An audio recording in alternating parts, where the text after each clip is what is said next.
interactive, so that's the reason we are using Slido here.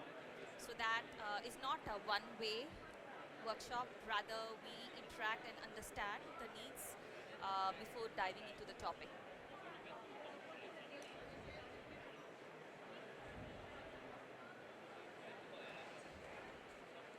Right, so we have like, let's see, we have about 11 responses so far.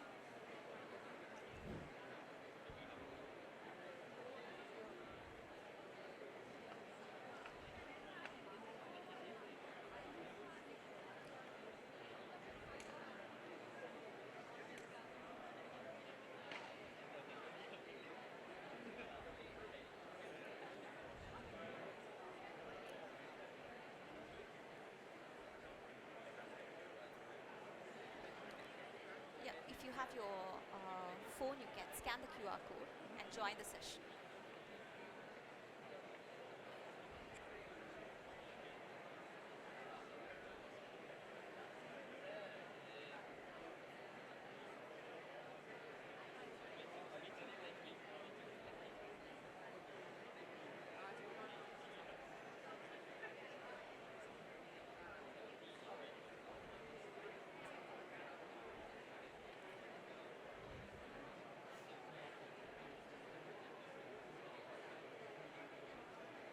Okay, there's a 50, 60, 40 response rate between the first two options.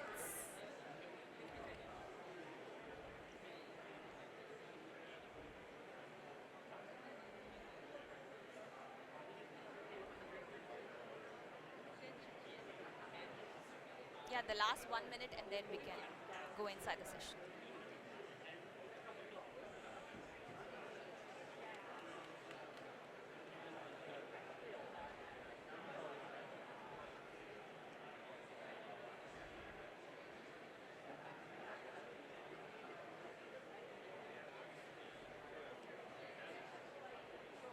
All right.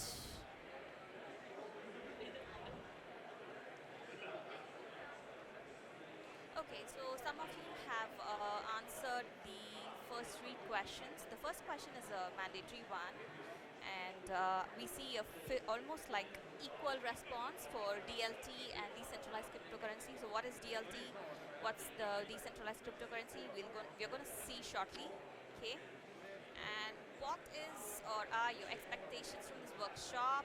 So this is the introductory workshop to blockchain, and we will also touch upon some of the impact and the challenges in adopting blockchain in the industry, right?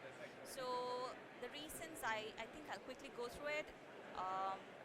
Okay, to gain a better understanding of blockchain and understand more about its usage and improve your knowledge, key learning insights. Right, so I think you're in the right workshop then. Yeah, that's right, that's good. Okay. Right, in your view, what would be the challenges in adoption of blockchain in the industry? So I see the main, many of you have highlighted trust and regulation, which is a very valid challenge, which is a very valid concern in adoption of blockchain. We're going to see about it also shortly, more towards the end of the workshop, right? Okay, that's good. Let's now go into the topic itself, right? Okay. So this is the agenda for today's workshop. So we're going to see introduction to blockchain, how blockchain is reshaping the business models, and some of the operational blockchain-based framework in Singapore and also around the world, and finally, how the decentralized economies help us to have a secure P2P transaction, and how it can enable new and better ways to transact between various stakeholders, right?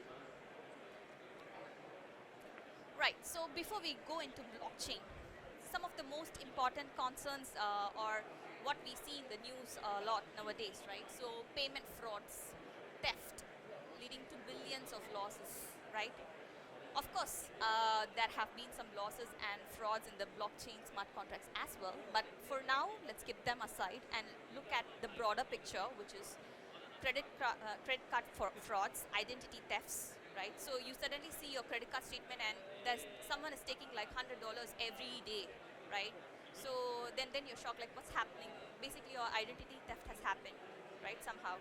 So these kind of issues and frauds, how can it be handled, right? So one way to go about it is the blockchain technology. Why? Because the inherent features of blockchain, right? The inherent features of blockchain, which you're going to see, are going to help you prevent such transactions because the technology itself is secure in its own way. It's controlled by cryptographic hashes, right? And it's also immutable, right? So these are some of the features that are going to help prevent such payment frauds. So for example, in a blockchain, blockchain is a chain of a certain data blocks, right? Which are sequenced in a certain order. So if an attacker tries to access one of the block, it's not easy to do. So that's what makes the blockchain technology secure. It's not easy to do, right? It's not like it's impossible, but it's not easy to do, right? So what are the features of blockchain, right? So blockchain is a decentralized technology, okay? It's a decentralized technology. So the question which we asked earlier, is it a DLT or is it a decentralized cryptocurrency? DLT is distributed ledger technology. It's also kind of a decentralization. So it is good that in a way there was a good balance between the DLT and the decentralized cryptocurrency. So we are all sure that blockchain is decentralized or is distributed. That part we are sure. But we don't know whether it is a cryptocurrency or not. Right? So that's what we're going to see now. So what is stored in the blockchain? The data stored in the blockchain can be any entity, any physical entity, any virtual entity, any identity, right? It can be any form of data that is stored in the blockchain. It is secure, it is immutable, it is tamper evident. Okay, so many when you just Google, right? We all use Google, ChatGPT, and so on. So when you just Google for blockchain or some distributed ledger technology, it's possible that you might come across tamper-proof. Okay, but I would like to correct that understanding here that it is not tamper-proof, but it is tamper-evident, right? Tamper-proof is something that it is impossible to tamper with the data. But what blockchain helps with is tamper-evident. Like if the attacker manages to kind of get hold of the data and change it somehow, then it becomes very evident to all the users of the blockchain. So this way, it is impossible to go stealthy, right? So if you do some transaction on the blockchain, it is transparent and evident throughout, be it attacker or be it normal user. So it is tamper evident, it is not tamper proof. And this is why it's important in the adoption in business and private sectors.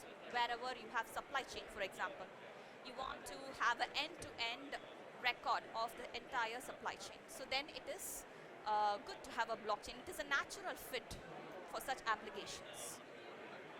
So you must have seen in the news that Singapore has invested 12 million. This is just one such screenshot. All over the world, billions of dollars were invested in blockchain research. Why is it being done? Essentially because we want all the industries to move towards Web3. Currently, we have come through Web 1, Web 2, Web 3. So Web 1 was internet. Web 2 is all the social media and everything. And Web 3, we are moving towards Web 3, which is backed by the blockchain technology, right? So in this transition, it's important for all the small, medium enterprise and also various industries out there to move towards blockchain for a better security. Of course, at the current state of art, there are some gaps, but we are moving towards securing the same in the research space also. Okay, so finally coming to this question back, is blockchain equal to cryptocurrency? We know these are the cryptocurrencies, right? Bitcoin, we have Bitcoin here, we have Ethereum, we have Solana, Polygon, a lot of cryptocurrencies out there. So is blockchain equal to cryptocurrency? I see many of you nod your heads no, right? So essentially blockchain is a technology and cryptocurrency is like a token that can be used to transact between the different users using the blockchain, right? So blockchain is not equal to cryptocurrency, right? Right, I think I gave an answer to this already, so let's move on to the next slide. So,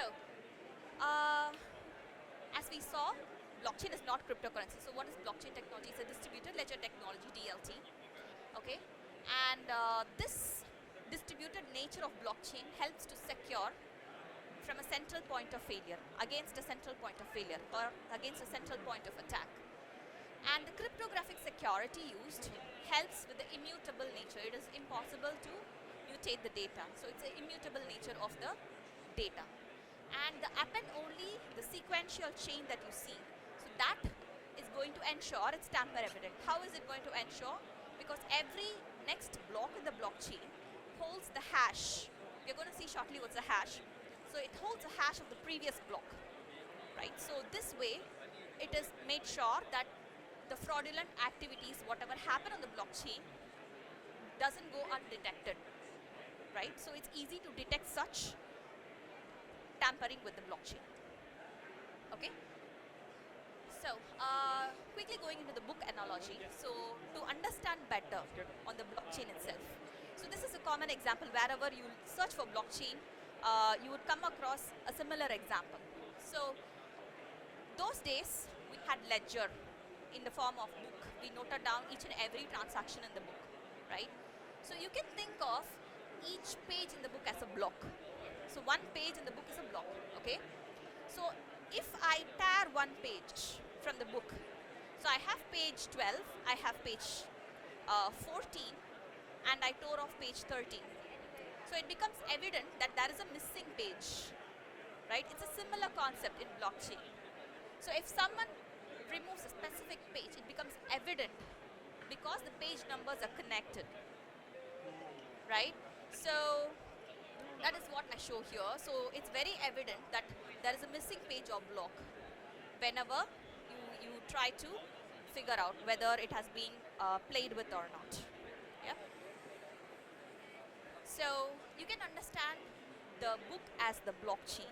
Each page of the book, you can think of it like a block of the blockchain, and each entry on a page, right, you can think of it as a blockchain transaction, right? Yeah, so you can see that one page refers to a block, and if any page has been removed or deleted, so the block has been tampered with, it becomes very evident, right? And it is easy to arrange the page and identify any suspicious activities. So you can translate the same understanding to the blockchain. It is easy to identify any suspicious activities happening with the block, right? So this is a overall anatomy of the blockchain, but I'm not going to go through each and everything in a detail, but we can touch upon some important components. One is the Merkle tree root hash. So this is a kind of a unique hash, okay? So I can easily validate a block in the blockchain using this root hash, okay? So but what is a hash exactly? So hash is usually a unique to the blockchain itself. So let me quickly open up something like this, okay? So I'll go to my downloads folder here, okay? You can see it's empty, okay? So I'll just create a new file here, okay? Maybe a simple text document, and then I just call it okay, talent, okay? We are in the talent pavilion workshop, and I'll open it. It's an empty one, okay? It is opened here, so I'll move it here, and then I'll just type Singapore, okay? So it's just one simple data inside the blockchain. I mean inside the notepad, sorry. So inside the notepad. So if I want to generate a hash of this particular file here, I'm going to use this tool, okay? And then I'm going to use the this file here, okay? So you see here, this is how a hash looks like. Okay, this is how a hash looks like for the document that we created here. This is a unique hash for the document that we created here. So to this particular document, if I make even a small change, okay, so I go back to the document, okay, I go back to the document here, and then I'll just include a space. I just include a space, nothing else, okay, I just include a space.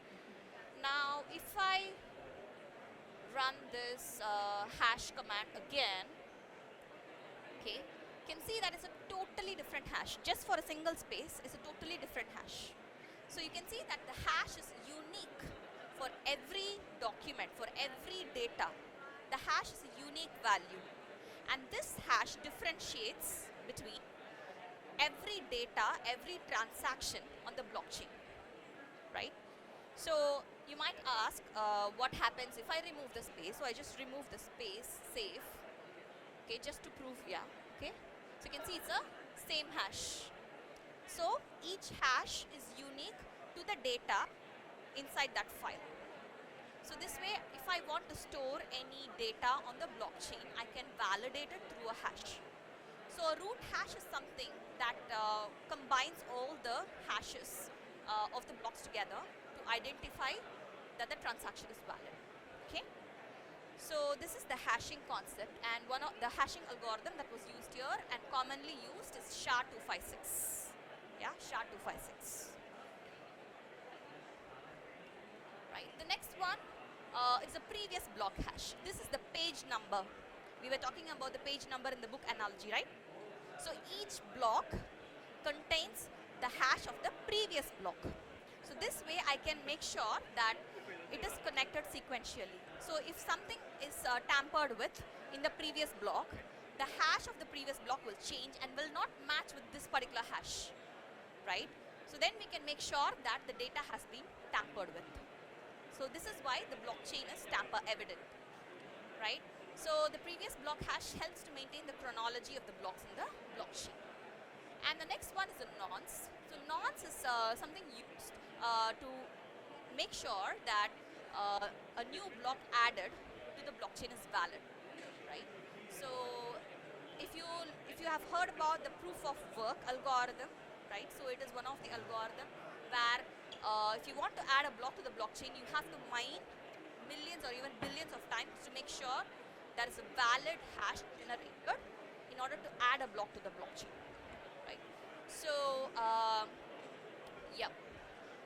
So what is mining a block? Just now I briefly mentioned what is mining, right? But what is to understand better what is mining?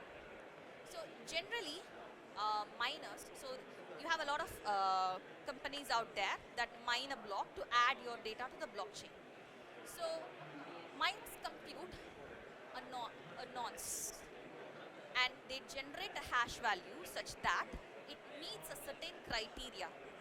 Only if it meets a certain criteria, you are able to add the block to the blockchain, right? So that is a job of miners, and for this they need a lot of computational power, right? So this is one of the reasons. If you had followed some time back, Tesla discontinued POW. They were not supporting Bitcoin, and they want to stop Bitcoin transactions. So because Bitcoin uses POW, which utilizes a lot of computing power, right? So the other method of mining, which is the proof of stake. Okay, so currently the blockchain technology Ethereum, so Ethereum 2.0 version uses proof of stake. So in proof of stake, instead of generating a nonce, instead of generating the hash value, the miners develop a reputation. Okay, so if I have a higher reputation, it's easy for me to mine a block and add my block to the blockchain. So instead of computing a complex hash value, what I need is a reputation. Of course, there are some gaps in this kind of proof also, but this one doesn't use computation as high as the proof of work, right? So proof of stake is better in terms of sustainability, right? So this is how it works. So there's a first block 0.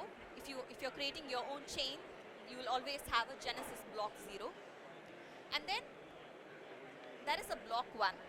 The block 1 has a hash of the previous block. So now, because it has the hash of the previous block, it is a connected chain, right?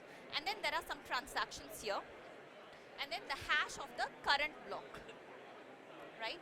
If I go to block 2 will have the hash of the previous block, block 1, and then it has the hash of its own block. So if block 1 is corrupted, if someone tries to tamper with block 1, then the hash of this particular block will change, and it will not match with the hash here in block 2. Then I know that this has been tampered with, and I can actually drop it off, or I cannot edit the block once it's added to the blockchain. But what I can do is I can kind of drop away the block altogether. Okay. So this is how the sequence works in a blockchain, and it becomes tamper evident, and the cryptography helps with the security. Okay. So finally, coming back to our first question, blockchain is not cryptocurrency. Blockchain is a decentralized technology. It's a ledger kind of a technology where all the transactions occur peer-to-peer. So all the blocks have to agree upon, all the algorithm is distributed in nature. So if I have to add a block, then all the participants have to agree upon and arrive at a consensus before adding the block to the blockchain. And cryptocurrency is a medium of exchange, okay, to enable these transactions between the blocks, right? Okay, some key terms used within blockchain. You must have come across these terms. So distributed consensus. So in order to add a block, various parties participating in the consensus as a part of the proof of work or proof of stake algorithm have to agree upon a common version of the truth before adding the transaction or the block to the blockchain. And then the transaction verification is a mechanism to validate this distributed consensus. And finally, there is a smart contract. Smart contracts are used commonly nowadays, these are nothing but autonomous programs that are executed on the blockchain. Okay, so a simple example. So let's say you're a user and you're flying. You're planning to fly to Japan. Okay, famous destination nowadays. You're flying to Japan, and then when you're about to fly, you're making sure that there is some insurance coverage and so on, right? So you sign up with the insurance company that supports blockchain, let's say, right? So your flight details and your premium details goes to the smart contract, okay? And along with your user ID, user token, you will have a token, which is a cryptocurrency token, kind of a cryptocurrency token, but it may or may not have value depending on the nature of the application. Okay, so here your flight details, premium details, and your token goes to the ledger, the blockchain technology, right? So goes to the blockchain. Now let's say your flight is delayed, right? What happens now? In a normal scenario, when a flight is delayed, you have to provide evidence to everything. You have to make sure that you have a proof saying that the flight is delayed, and then you have to apply to the insurance company. They'll go back in the back end, they will verify and so on, and then it'll take weeks for you to get back the insurance amount, right? But here, if you use a smart contract, if the flight is delayed, that will automatically be reflected through the smart contract, and your insurance payout will be instant. Because it's a verified transaction. It's an already verified transaction. It's on the blockchain. So through a simple hashing, I can make sure that your transaction is valid. And from the airlines, I know that the flight is delayed because the smart contract runs between the users and the airlines and the insurance, right? So there is this three-way communication happening through the transactions on the smart contract, and the payout happens instantly, right? And then if the flight is not delayed, everything is in order. So if someone tries to fake that the flight has been delayed, it will be obviously rejected, directly. No need to verify because there is a blockchain transaction saying that the flight is not delayed, right? So everything goes through the smart contract. And what's the advantage, what's the beauty of this? It's actually more instant, and I don't have to worry about validating it because it is validated through the blockchain, right? Right, so before we go into the other examples, I quickly go through the types of blockchain. I'm mindful of time as well. So there is the public blockchain. So the public blockchains are something that is anyone, if you have a wallet address, okay, if I'll just throw out something you can Google later. You can use MetaMask, for example, to have your own wallet. And if you have a proper validated wallet address, you can use that to verify any transaction on the blockchain, public blockchain. Okay, and however, you cannot see another person's data. Just because it's public, it doesn't mean it's not secure. Indeed, public blockchain is relatively more secure than a private blockchain. Why? Because in a public blockchain, let's say you have 100,000 users. Okay, you have billions of users actually, but just for example, you have 100,000 users. So if you have to go through and add a transaction on the blockchain, of these 100,000 users, probably 50% of them will participate in verifying your transaction, right? So, which means 50,000 people are verifying your transaction. Let's say you have a private blockchain. In a private blockchain, it's limited to certain private company or any enterprise net or any kind of a small scale company, right? Let's say there are only 100 users. So in this case, when you have only 100 users, only 50 users validate your transaction. Whereas in a public blockchain, you had 50,000 users validating your blockchain. So which is more secure? Of course, when you have more people validating, it's more sure that it is a validated data, right? So that's why I said earlier, just because it's public doesn't mean it's less secure. Indeed, public blockchain is more secure, but it has its own kind of use cases, right? A private blockchain is generally used some kind of a database management, wherein you have a company and you want to have your employees, you want to give them tokens, and you want to verify the transactions, right? So if you are a university, I mean, if for example, from the university point of view, if we have a private blockchain, probably we will kind of have the students as the users, and the students' results can be published on the blockchain through the blockchain technology, right? That's one very well-known application that we are exploring, right? So another kind of application, another kind of blockchain is a federated blockchain, which is in between private and public, wherein a group of organizations form a consortium to manage a blockchain, right? For example, a private organization, a government organization, and probably an IHL. So if we form a consortium, then we can have a consortium blockchain where the users belong to all these three stakeholders, right?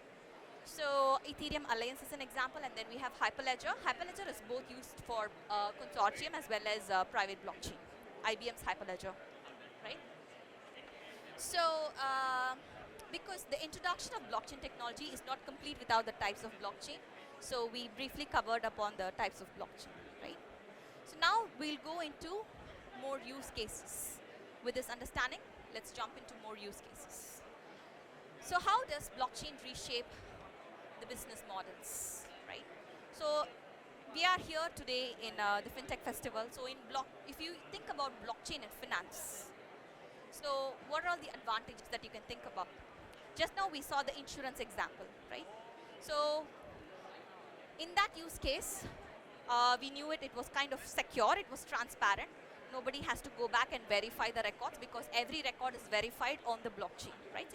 It's secure because it's using cryptographic hash, right? So it is secure and transparent.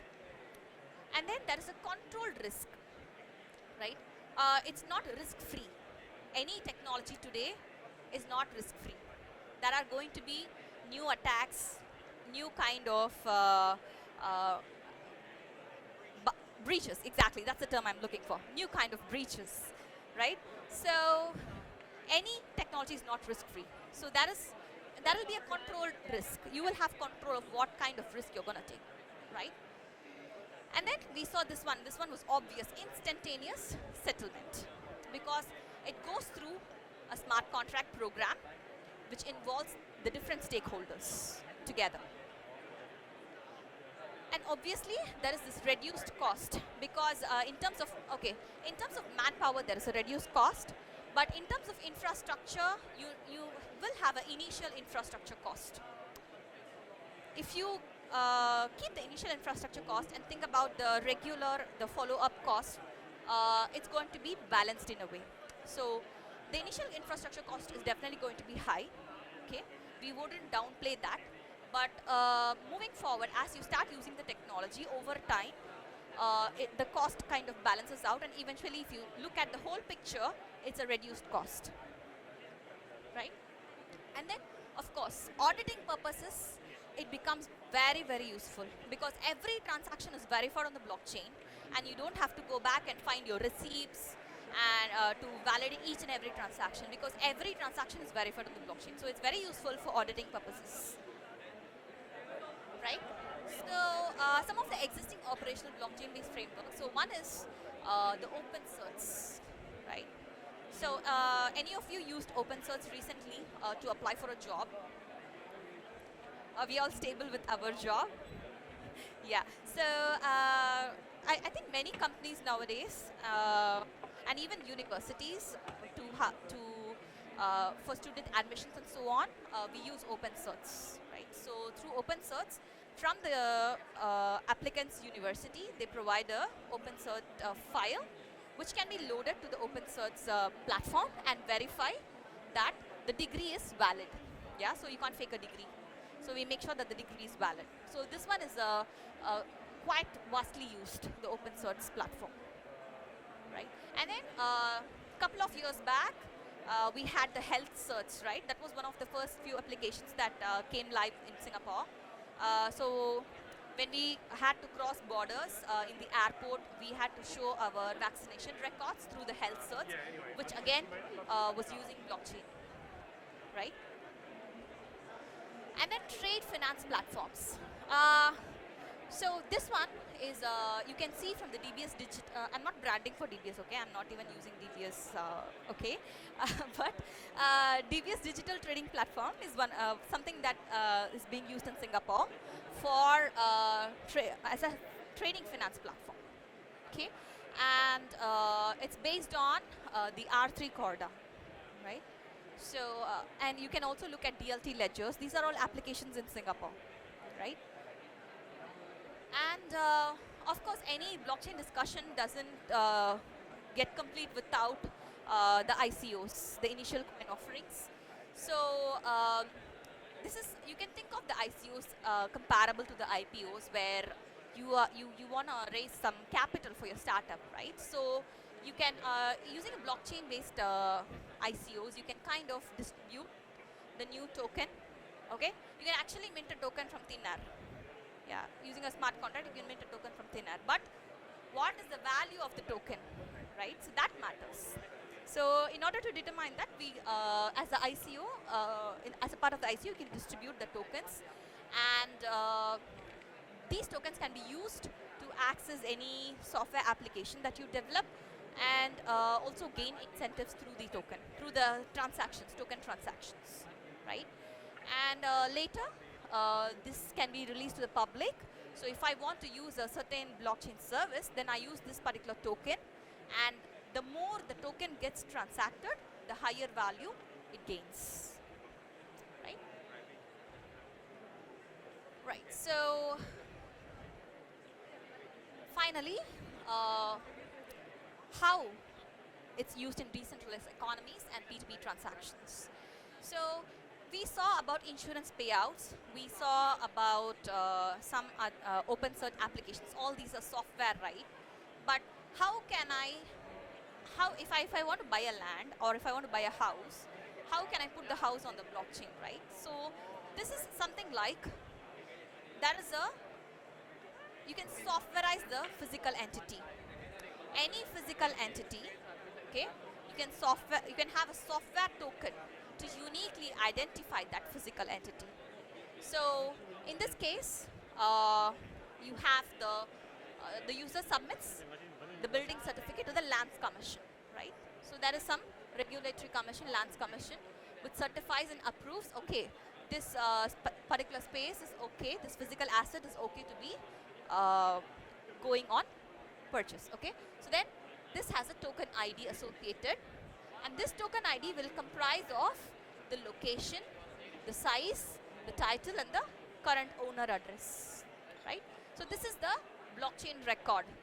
This is the blockchain record, and this is known as the metadata. Okay, this metadata will be identified by its token ID, and it is encrypted using a secure hash, and then added to the blockchain. So as a buyer, if I want to buy this asset, what will happen is this owner address has to be changed, right? So I can't go and edit the blockchain record, because we remember, right, blockchain is tamper evident. So if I go and edit this record, then it will be reflected across all the blocks. So then what will happen if I buy the particular asset from this owner? Then there will be a new block. Okay, there will be a new block with a new owner added to the blockchain. So if I go and read the blockchain for this specific token, for this specific GPS and the title of the physical asset, I will get the latest record of the block, right? So if there is a transaction, a new block will be added. A block cannot be edited, right? So this is one way of securing physical asset transactions. So from the blockchain records, we can see all the past owners of the particular physical asset. So this is how NFT transactions also happen, right? So any of you gone and searched for the monkey kind of a token, right? So if you're holding it already, you're lucky lah. But if not, don't buy it now, okay? Okay. So that's how the NFT transactions also work. The next one is, as I shared earlier, this is a very useful application, the insurance, which is realizable also. Okay. So it's also useful because it's interoperable. It's not just the insurance agency. The insurance agency has to run a smart contract between various stakeholders, not just one or two agencies. So as you all shared earlier, the challenges becomes regulations. So how does the insurance company have a smart contract with each and every company across the country or even the world, right? So this becomes a challenge. So that's why regulations are important. And another advantage is using the P2P insurance, using a decentralized insurance. Current insurance agents, when I spoke to an insurance agent last time, so they asked, like, are you ready to do a bungee jump? So that's how they calculate your risk, what kind of a risk taker you are, right? And based on the risk that you take, they have a numerical model that calculates your premium, right? So in this kind of a model, we are not in free will to choose what kind of risks we are going to take, right? Probably, if I think I'm going to bungee jump, probably I'll go stand there and I might not be even ready to jump, okay? I have a desire, but I may not be even ready to jump. So I'm not able to, it's not a risk that I make intentionally. It's so these kind of decentralized model, you can have kind of a pool of premiums, which will help you better to evaluate your risk and determine your premium. So that's another advantage of having a P2P kind of a decentralized transaction in such insurance agencies, right? So, and you share the risk among, so when you have a pool of people, then you share the risk among the pool of like-minded people, so people similar to you. So it's not a yes or no question, it's not a yes or no question of whether you're going to jump or not, but it's like a more of a shared risk.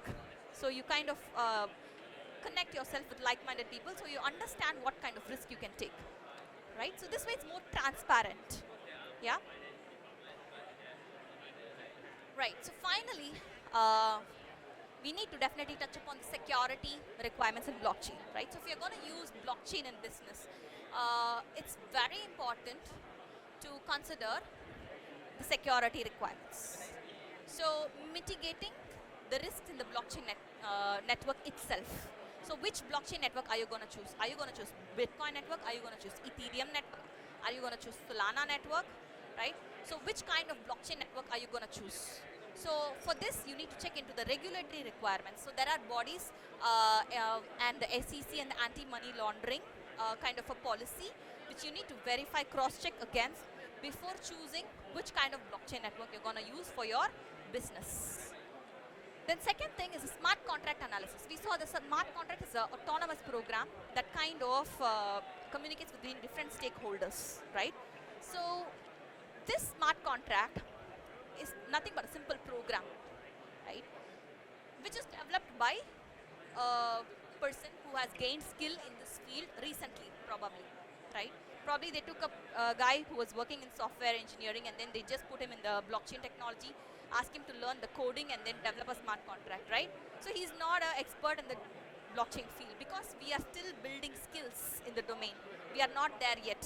We are still building skills in the domain. So it is possible to have manual errors. Whoever developed the smart contract, of course he'll be fired at the end of the day, but that's only after the impact has happened, right?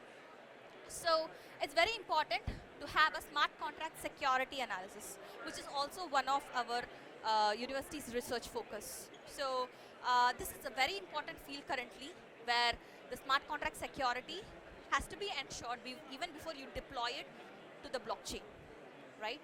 So some of the existing techniques are formal verification, and one of the tools available out there currently is Mithril, right? And the next thing is privacy of users.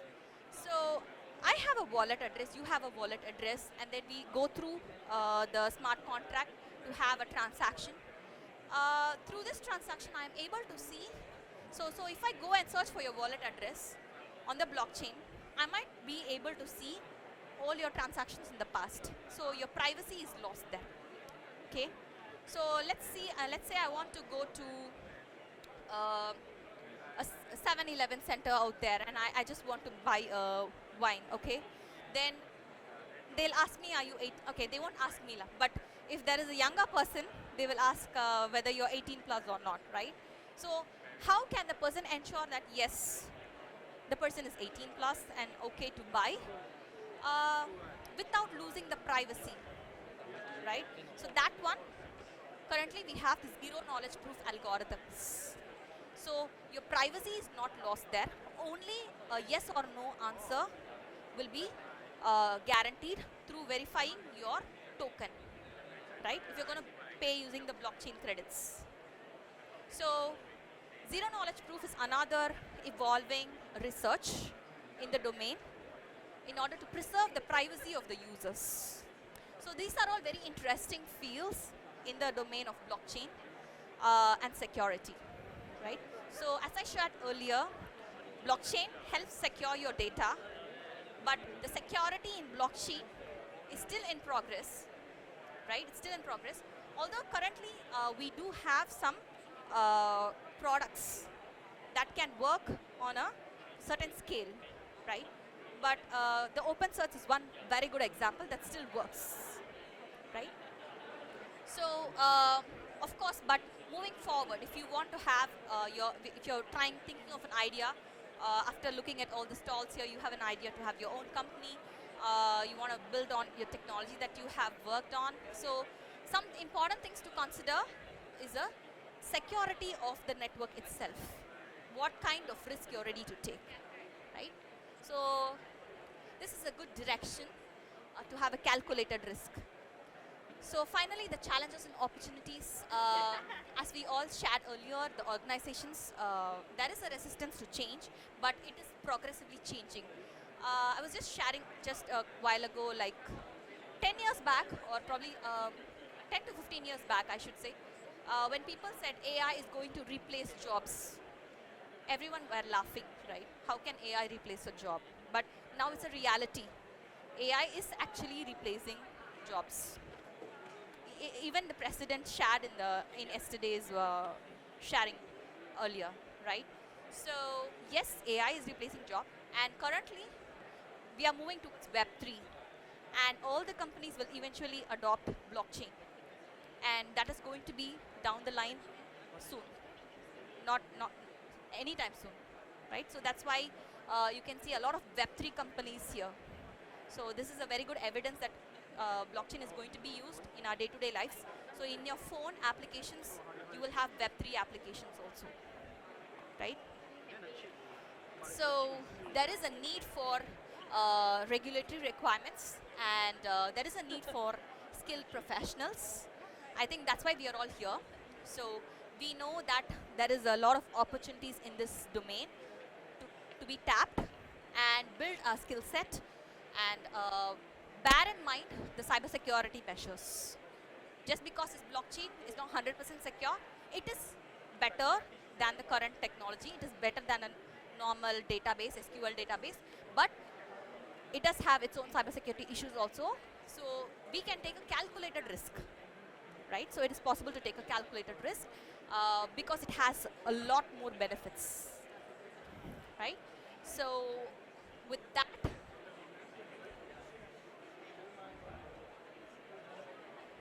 right. Right. So stable coins are basically you can invest in a stable coin. If you Google for stable coin, you can see that it's more distributed in a nature, that uh, it is, how can I say, probably mutual. Uh, you need a wallet, yeah.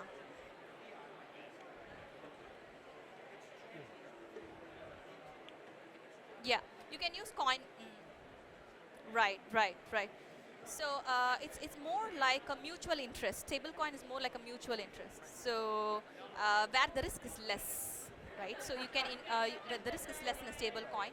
So I just shared earlier where you can have your own wallet using MetaMask, right?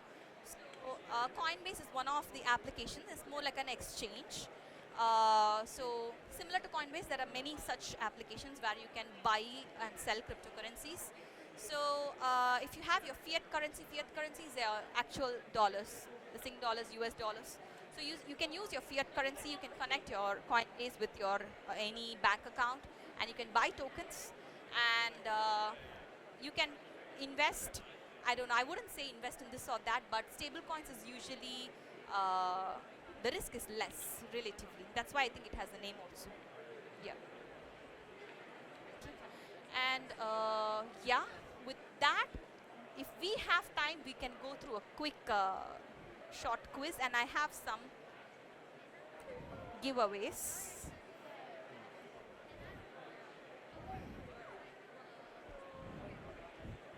Small giveaways.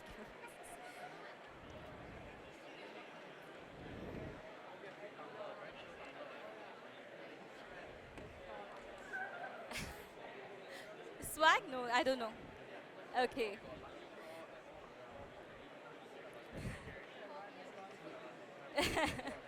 Yeah, there's lots around here, but this one, yeah, it's coming from the university. Okay, we have about, you can scan the same QR code. We have about 12 participants here.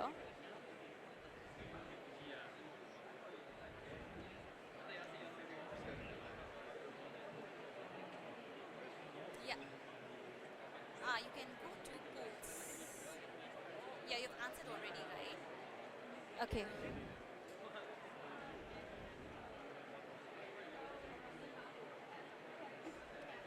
Yeah.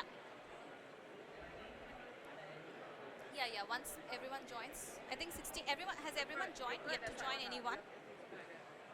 Okay, then let's go to the questions. So, how would you best describe a blockchain? I think it's important to conclude our understanding. Yep. Yep. Actually.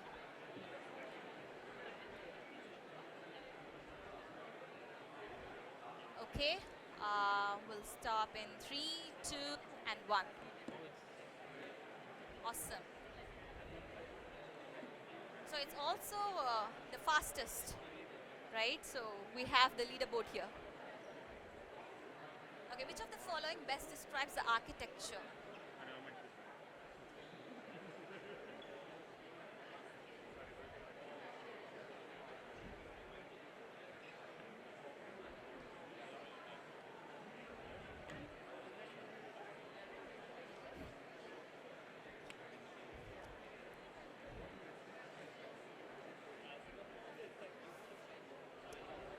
Okay, so it's distributed peer-to-peer, right? It's not, there's no central authority. You can just, I saw one of the counters was Swift, right?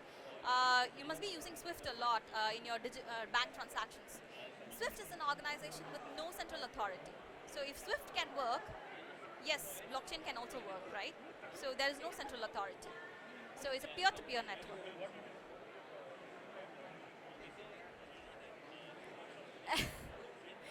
Yeah, they kind of managed a lot of things. So yeah, now the leaderboard is slightly changed. I think there are 4 more questions left. What are the advantages? I think I expect no mistakes in this. Okay.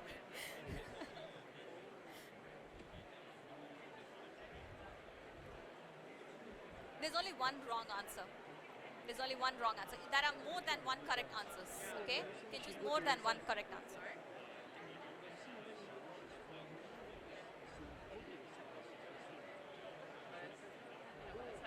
Okay, I'll stop in 3, 2, and 1. Okay. Right. So it is not tamper-proof. Yeah, it is tamper-evident. Right. So yeah, that's the important takeaway here. We have a new leaderboard. What is the relationship between Bitcoin and blockchain?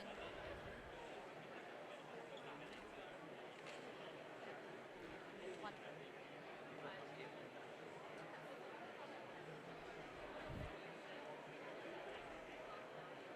Let's stop in 3, 2, and 1. Right. So Bitcoin is a token. It's a cryptocurrency. It uses the blockchain technology. Right. That's awesome. We have 100% here, so which means the workshop is a success. Right. So I think this is the last but one question. Which of the following are types of blockchain?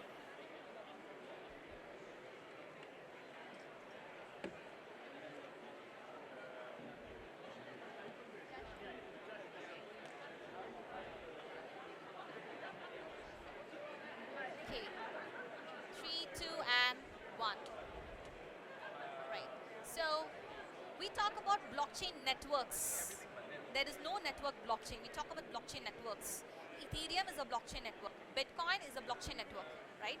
So there is no network blockchain, right? So we have private blockchain and consortium blockchain. Okay, these are the 2 answers. Okay,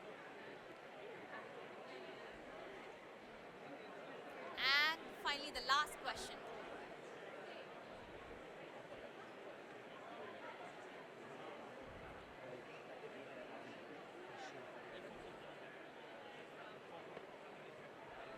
Okay, 3, 2, and 1.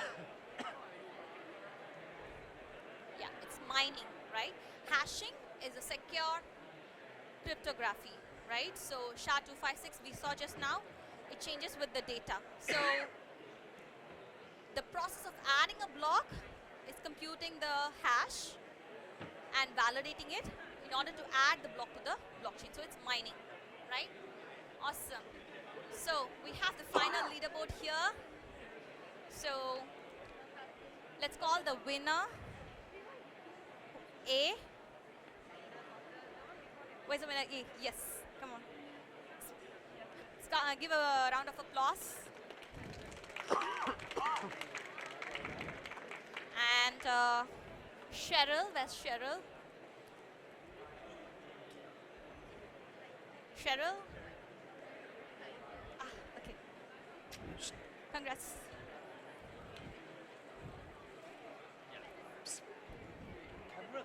Then Are you blind? Z, who is Z here? Yeah.